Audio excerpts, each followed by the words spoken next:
Alright guys, today I'll show you how to refill the coolant on a Polo 1.2 TSI. Simple, quick, and safe. Make sure the engine is completely cold. Open the bonnet and unscrew the coolant reservoir cap, which is blue or black. For the Polo 1.2 TSI, use G12 or G13 coolant, pink or purple in color. Do not mix it with green or blue coolant. Now refill the coolant slowly until the level is between mean and max. Do not overfill.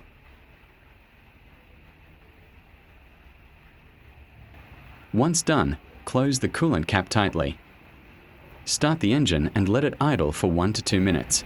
Then check the coolant level again.